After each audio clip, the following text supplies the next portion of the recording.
Oh, it's now saying I'm live. I'm saying I'm live. So let's have a look and make sure that I aim, because I don't want to be waffling and nothing's happening. Right, I'm there. And is the sound okay as well? Yep. Right, I shall leave it there in case any comments come up that don't come up on my PC here. So, afternoon all. So tune in Tuesday. Welcome. If you don't already know me, I'm Ali Brown of Ali's Therapy Academy, and I pop in weekly. Oh, hello Sarah. Hope you're well. And I pop in weekly with some helpful, hopefully, business tips to help you. We cover a subject that, you know, that often either that's been in the discussion I've had with other therapists through the week, or something that I've seen coming up on social media, or something that we've got our own discussions within the academy. But today what I want to talk about is, yes, social media, and looking at the marketing side of it as well. So social media is a biggie, and it's certainly not something I can cover all in 10-minute slot as now. And there's very many different aspects to use with social media. I've had trolls and that before that have said to me, social media is the best marketing platform that I can use for my business and I get all my clients from there. Great, brilliant, wonderful. I love that, but don't use social media as your only marketing pillar, because if anything happens and you lose your page without any notice, Facebook do not let you know in advance that they're going to remove the page. They will just remove it, or you can't get access to it. You've got no other way then of contacting your clients or fans or followers. So that's why I always say have more than just your social media as one of your marketing pillars. So there's that one. Also, to work out an agenda of why you're using social media. I've had this discussion before quite a few times within Ali's Therapy Academy membership, because I've got a couple of members in there who don't like using social media, and I said fine, don't play at it, don't just post now and again. If you really don't like social media for marketing, don't use it. Find another marketing pillar to do instead, because if you only want to post now and again and expect something from it, an agenda, it's not going to happen, because there's no point. And again, I am not a social media expert. There are many other businesses that are out there doing that, and if you want to try and work out how to beat the algorithm or work with the algorithm, certainly go and follow those. That would be my advice there. But for me, I am social media addicted. I do like scrolling through and looking at different posts and working out how to use it, etc. But I also find social media fun. It doesn't cause me any negative effects. I don't get compare-itis from it, whatever. I learn from it. I have fun from it. I enjoy it. I see the bigger outside world from it. I don't believe everything it tells me, etc, etc, etc. So I enjoy using social media. So, if you've got that and you are enjoying it, great. If you really do not like using it, find another platform. If you want to find out ways to work the algorithm, go and look at a good social media expert. I am not. I like to use it. So my agenda for the social media is I enjoy using it. I post what I want to post, and I enjoy posting. I don't do it to get viral. I don't do it to get a huge reach. I do it because I enjoy posting, or I enjoy sharing posts. I enjoy being helpful. It's why I have this group, and I engage and hopefully share interesting posts for you within this group, that we can be helpful, we can make contacts, and this is a lot of networking for me online. I don't do much networking offline now, Most of my networking is online, and networking online and making communications and chatting within this group and other groups, they've now become friends, and that's what I love about social media. So find your agenda. If your agenda for using social media and your Facebook page is to get good reach, to not sort of said beat, algorithm, but to get all the bookings and whatever from there, then you're going to have to really learn how to do it. To me, reason why I use social media for my therapy business, for the academy, and for my holistics training, which I don't use so much now at the moment because I'm busy with everything else. To me, the agenda is to build know, like, and trust. If I get bookings or if I get people from my social media, that is a bonus for me, because all my other things, my other marketing pillars like my website and my newsletter, etc., helps to create getting the clients, getting the bookings, chatting to other therapists. To me, it's building that know, like, and trust. So if I get something from this, that's a bonus. And that's why I like to use social media. It's like that networking online. It's getting to know somebody, and people can get to know me and trust me. That's what I like to get from that. Excuse me, I'm just looking at my notes as I'm doing this. And again, I get therapists chatting with me about, I don't know what to post, don't seem to get seen by anybody. To me, again, it's consistency, it's daily posts, only once a day, but I do a daily post, and I work now with quite a few therapists who I do their social media for, because they don't like doing it, they don't like using it, or they know that if someone's doing it daily for them, they can pop in there and post something that they want to share, that they want to create, but they know that there's a daily activity going on, creating that awareness. And I'm happy doing that. I enjoy doing that. So that's to me is what the social media is about. It's just that daily connection, that daily communication. I'm not so good at doing stories over on Instagram. Well, yeah, Facebook has it as well now.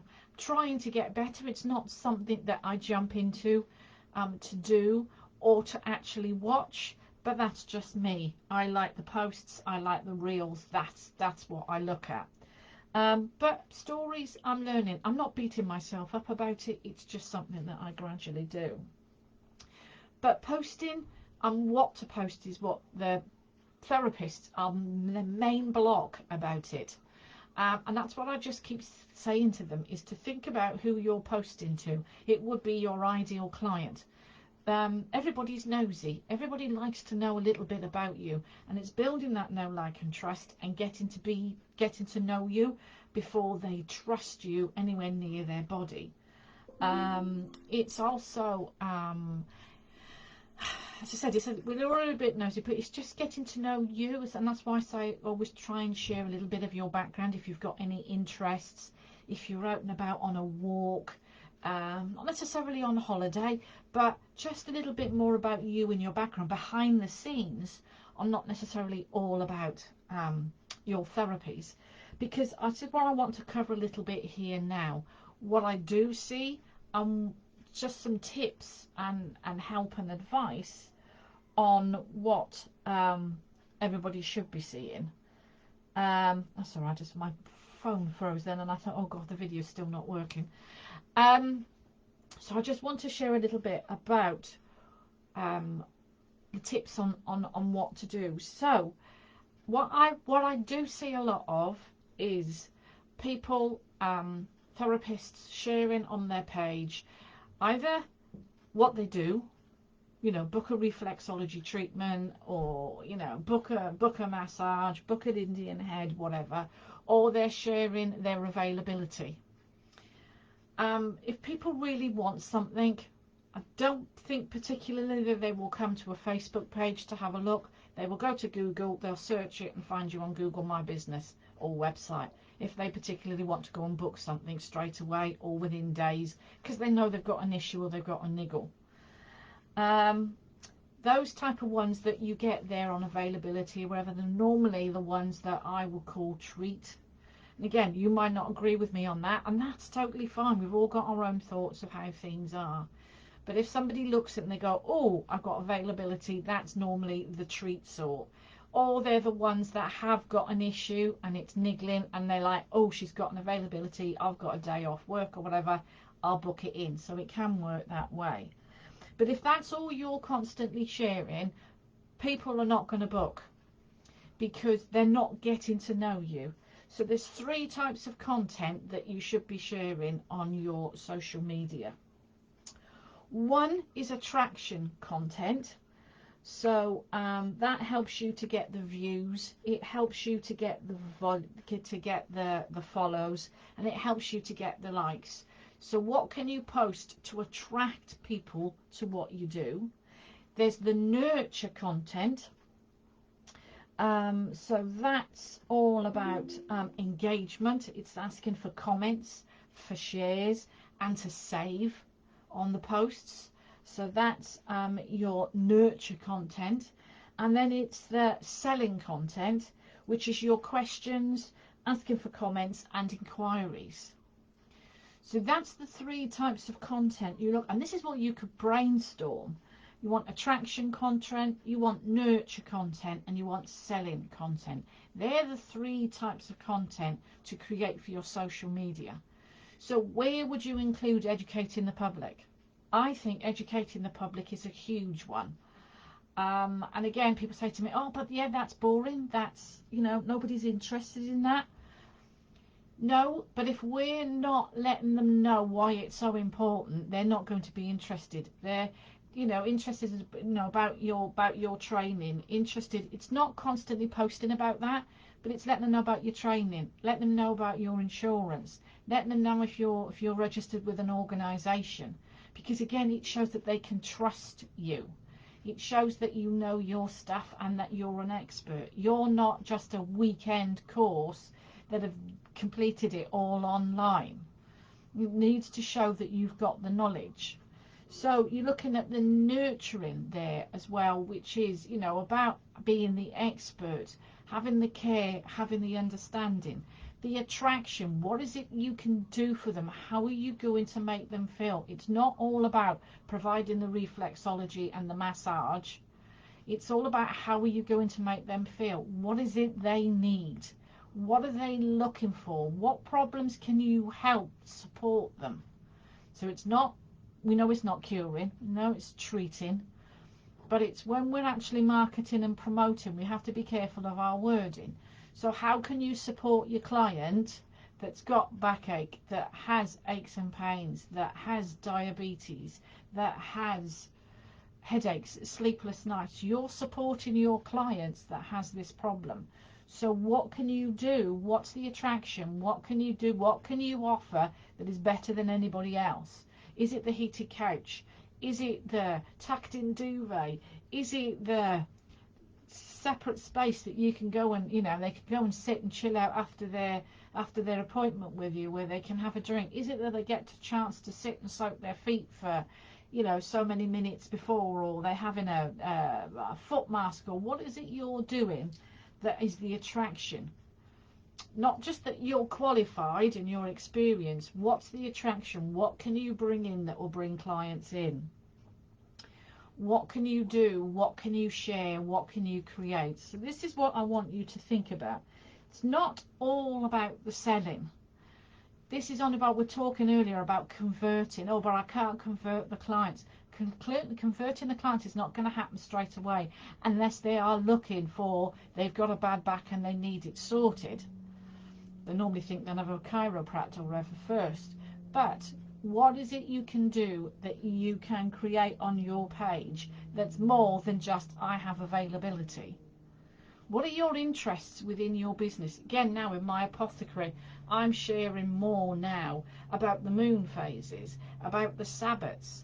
It's more of that herbal side is more now coming out, and I'm sharing within my pages. So people are getting to know me now on that herbal side of things, that or what I was loving about before, when my ideal clients were professional people, they'd have thought I completely batty. Now I'm looking at people that are like me, that have that interest, and I'm sharing it because I want to share it.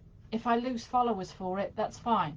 Now I'm sharing what I want to share, what I want to post. So I'm adding about moon phases, I'm adding about Sabbats, I'm adding about herbs, different things, so people can get to see what my interests are, where my passion comes from. Yes, we all want to be professional, but there's also that bit in there, that, you know, you're sharing your passion on what's the background within your business. So brainstorm it, mind map it. What posts can you create? And tell me, share in here, especially if you're watching on replay. Again, if it's whether you're into the oracle cards, whether you do a post with that, with oracle cards. Do you share or put a prompt out there for journaling questions, which you could do a prompt? That could be a story, a journaling prompt for the day, a journaling question for the day. So why not brainstorm it? Why not mind map it? What posts can you create that are nurturing? What posts you can create that are attraction? And what posts you can create to selling? What can make you stand out from other therapists that are in your area? So have a think about it. Let us know. Does this spark ideas for you? Maybe creating a content strategy that, you know, that's better, that it gives you an idea then of what you want to create every week or what you want to post about every month. So I'll be interested to hear your thoughts. Does that help you think more of what you can post? There's many different things you can post, many different ways, and that's often what I talk about at the end of year planning event and different things that we've got going on. But yeah, what do you have problems with thinking of what you can create? Are you not sure what to do? And does this spark an idea with you of, oh yeah, well I can actually post this, this and this. Now having those 3 sections, what can you create every week that covers those 3 things? Be interested to hear your thoughts. So that's me for this week. That's Tune In. Supposed to be Tune In Tuesday with Ali.